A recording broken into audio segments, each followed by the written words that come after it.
नमस्कार दोस्तों, एक बार आपका फिर से बहुत बहुत स्वागत है आपके अपने चैनल में सरल विद्यार्थी सर के साथ। देखिए, आज जो क्वेश्चन हम लेकर आए हैं आपके लिए, वो क्वेश्चन है परसेंटेज से संबंधित।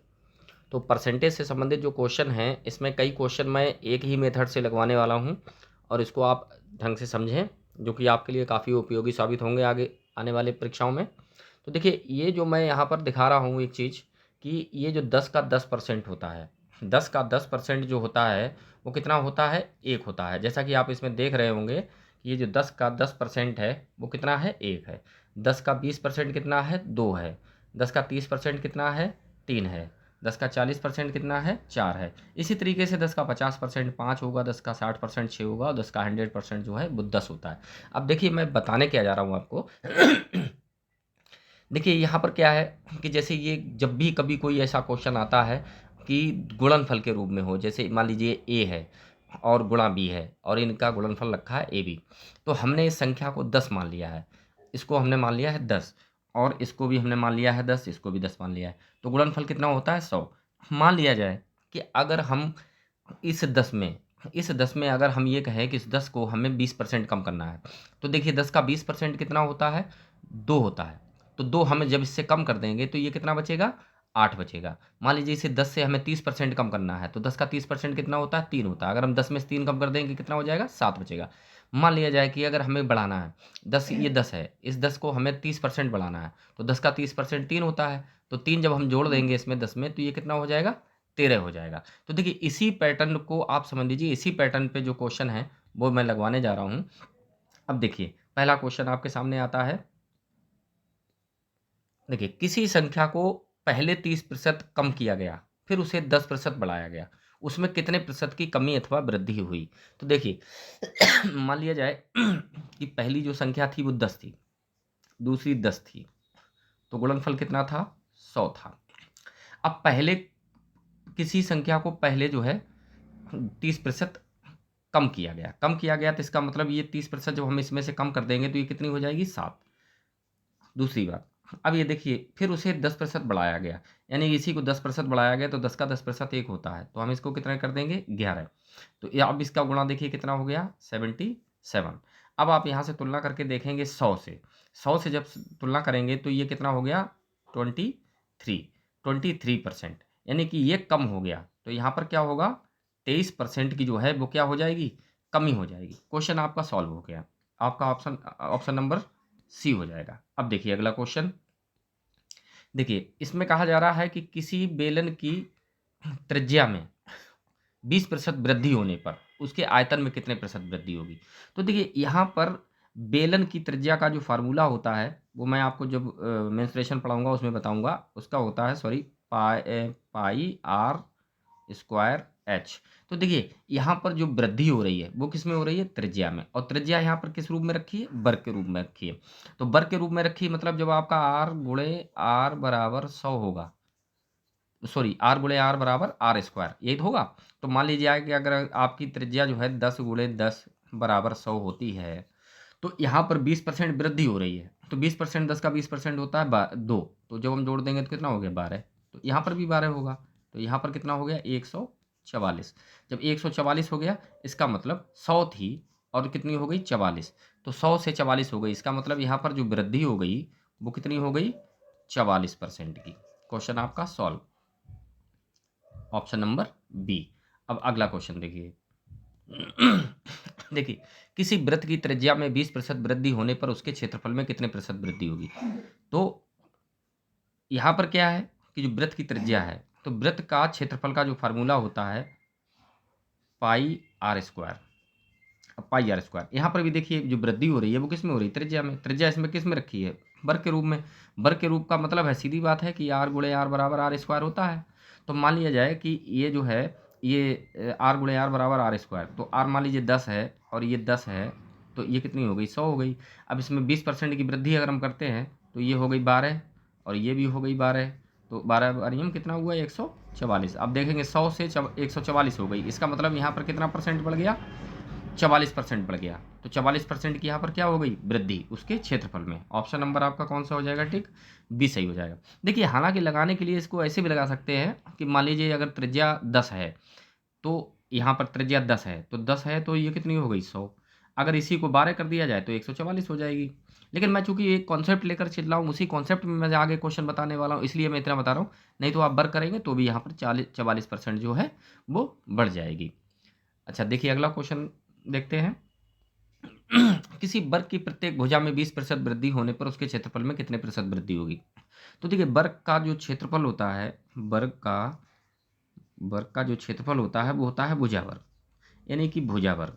और भुजा वर्ग का मतलब हो गया भुजा गुणे भुजा, भुजा गुणे भुजा।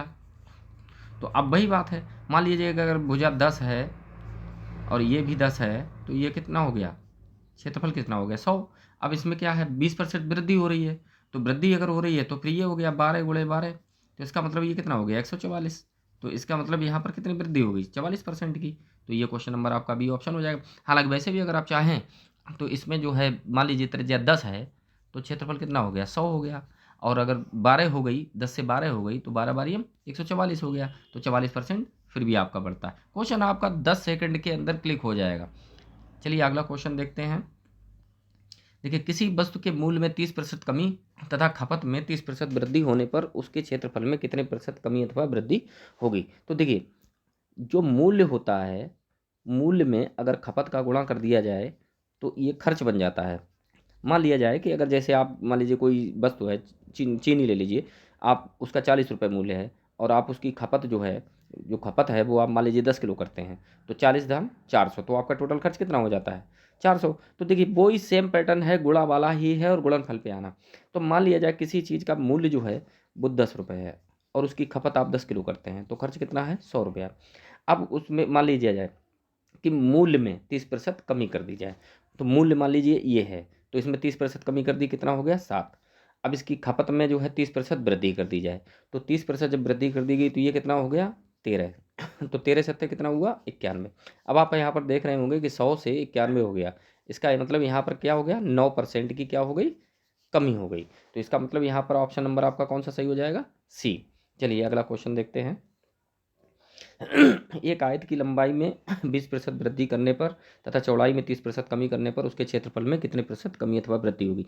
तो फिर देख लीजिए जो आयत का क्षेत्रफल होता है वो होता है लंबाई गुणे चौड़ाई बराबर क्षेत्रफल। अब आप देखिए मान लिया उसकी लंबाई 10 है, चौड़ाई 10 है, तो क्षेत्रफल कितना हो गया 100 हो गया। अब लंबाई में हमने क्या कर दिया 20% की वृद्धि, मान लीजिए लंबाई हमने कर दी 12 और उसकी चौड़ाई में हमने कर दिया 30% की कमी, तो चौड़ाई कर दी हमने 30% यानी 3 घटा देंगे 10 में से, कितना हो जाएगा 7, तो 12 सत्ते 84। अब आप देख रहे होंगे कि 100 से 84 यानी कि 16% यहाँ पर क्या हो गई कमी हो गई, तो उसके क्षेत्रफल में कितनी कमी हो जाएगी 16% की कमी, मतलब आपका ऑप्शन नंबर ए क्लिक हो जाएगा। चलिए अगला क्वेश्चन देखते हैं। एक संख्या में 10% कमी करने पर तथा दूसरी संख्या में 20% वृद्धि करने पर उसके गुणनफल में कितने प्रतिशत कमी होगी। तो मैं पहले ही आपको बता चुका हूँ, मान लीजिए एक संख्या जो है 10 है, दूसरी संख्या 10 है, तो उसका गुणनफल कितना है 100 है।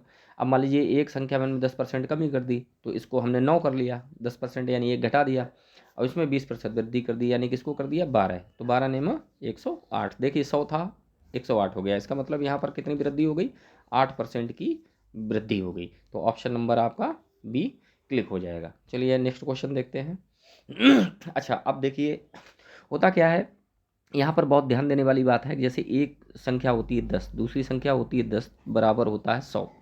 तो अभी तक जो क्वेश्चन हम आपसे पूछ रहे थे या जो पूछे जाते हैं वो क्या पूछे जाते रहे हैं कि जैसे मान लीजिए इस संख्या में कोई कमी करनी, ध्यान से देखिएगा यहाँ पर बहुत विशेष से, इस संख्या में कोई कमी कर दी गई, कमी अथवा वृद्धि कर दी गई, इस संख्या में कोई कमी अथवा वृद्धि कर दी गई, तो फिर आपसे पूछा जाता था कि गुणनफल में कितने प्रतिशत कमी अथवा वृद्धि होगी। लेकिन अब क्वेश्चन का पैटर्न बदल जाएगा। कैसा, अगर इस 10 में आपसे कह देगा इतने परसेंट की कमी की गई तो इसमें कितनी वृद्धि करें कि इस गुणनफल में कोई प्रभाव ना पड़े, ये गुणनफल वैसा ही बना रहे, या इसमें वृद्धि कर दी तो इसमें कितनी कमी करें कि ये जैसा का तैसा ही रहे, ये अपरिवर्तित रहे। मतलब एक में कमी करेंगे तो दूसरे में वृद्धि पूछेगा, एक में वृद्धि दे देगा तो दूसरे में कमी पूछेगा। ये पूछेगा कि इसमें इतनी कमी वृद्धि कर दी गई है तो इसमें कितनी कमी वृद्धि की जाए कि ये गुणनफल जो है वो अपरिवर्तित रहे। इस टाइप के क्वेश्चन के लिए देखिए अगर वृद्धि दी गई हो, उसने कहा कि इसमें इतनी वृद्धि दी गई है, इतनी वृद्धि कर दी है, इसमें कितनी कमी की जाए। पूछा क्या है इस चीज़ को मत सोचिए, ये देखिए दिया क्या है, दिया है वृद्धि, तो वृद्धि दी हो तो ये वाला फार्मूला लगा देंगे, कौन सा, R बटे 100 प्लस R और गुणे 100 ये। और अगर यहीं पर कमी दी गई है, यदि कम दिया हो तो कुछ नहीं करना, बस माइनस करना, R बटे 100 माइनस R और गुणे 100। यानी कि वृद्धि दी गई हो तो प्लस वाला फार्मूला लगाना है और कमी दी गई हो तो माइनस वाला फार्मूला लगाना है। देखना ये है उसने क्या कमी अथवा वृद्धि पूछी है, इससे मतलब नहीं है, ये देखना उसने दिया क्या है, कमी दी है या वृद्धि दी है। वृद्धि दी है प्लस वाला फार्मूला, कमी दी है तो माइनस वाला फार्मूला। देखिए इस टाइप के क्वेश्चन कैसे आते हैं। देखिए यदि राम की आय हरि की आय से 20% अधिक है तो हरि की आय राम की आय से कितने प्रतिशत कम होगी। ठीक है, कम होगी, सॉरी यहाँ पर ये गलत लिख गया है, कितने प्रतिशत कम होगी। तो अब देखिए यहाँ पर दिया क्या गया है, अधिक दिया गया है, अधिक दिया गया है तो आपको कौन सा फार्मूला लगाना है, R बटे 100 प्लस R गुणे 100। अब देखिए यहाँ पर R कितना है 20, यहाँ 100 में R जोड़ देंगे तो ये कितना हो जाएगा 120 गुणे 100। तो देखो 0 से 0 कट गया, 2 छंग 12 और 2 तिया 6 और ये हो गया 50, यानी कि 50/3% आपका आंसर सॉल्व। देखिए ये है 50 क्या होगी, कितने प्रतिशत कम होगी, तो ये हो गया 50/3%। ठीक है, अगला क्वेश्चन देखें, अगला क्वेश्चन देखते हैं। देखिए ये भी क्वेश्चन है, किसी संख्या को 25% बढ़ाने पर उसे पूर्व अवस्था में लाने के लिए कितने प्रतिशत कम करना पड़ेगा। तो देखिए किसी संख्या को 25% बढ़ाया है तो उसे पूर्व अवस्था में लाने के लिए यहाँ पर दिया क्या गया है, 25% बढ़ाने पर, यानी वृद्धि दी गई है तो आप वही फार्मूला लगा देंगे फिर से, कौन सा, 100 प्लस R गुणे 100। तो यहाँ पर देखिए 25% दिया है, 25/100 प्लस 25 यानी 125 गुणे 100, 25 पंजे 125, 5 से काट दिया, 5 दूनी 10, इसका मतलब कितना हो गया, 20% की यहाँ पर जो है कमी करनी पड़ेगी। कहाँ ऑप्शन है आपका, ए ऑप्शन ठीक है। चलिए अब अगला क्वेश्चन देखते हैं।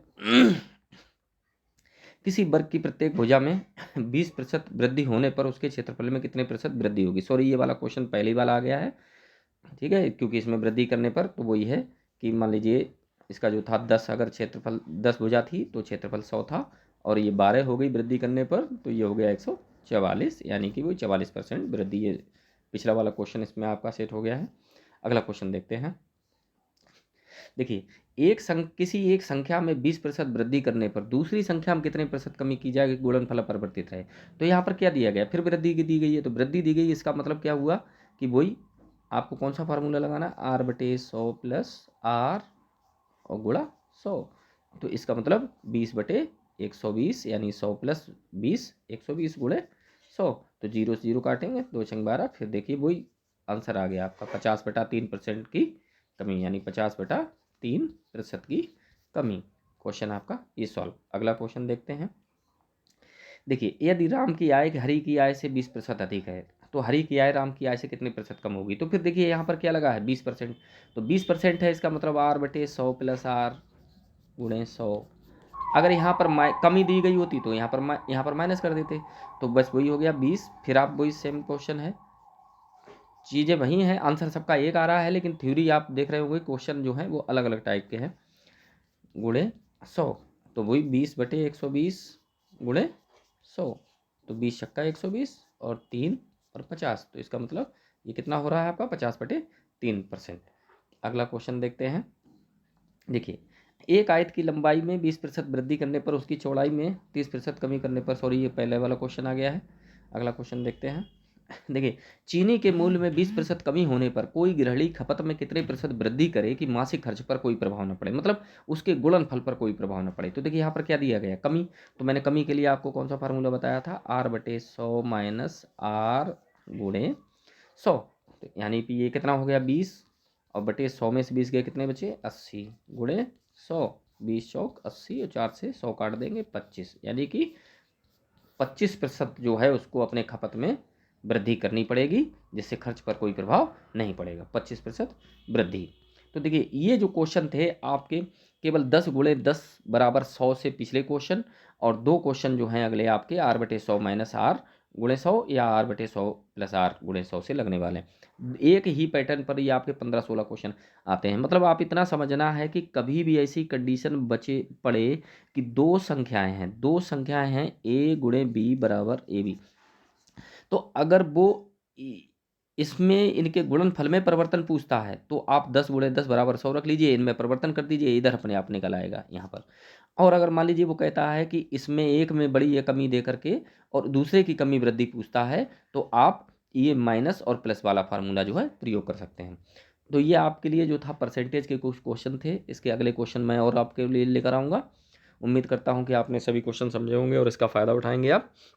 तो देखते रहिए और जो है वीडियो अगर आपको पसंद आए तो इसको लाइक शेयर भी करिएगा, और नए वीडियो पाने के लिए आप इसे सब्सक्राइब भी करें और इसका आप फ़ायदा उठाएं। उम्मीद करता हूँ आपको समझ में आ गया होगा। बहुत बहुत धन्यवाद दोस्तों, धन्यवाद।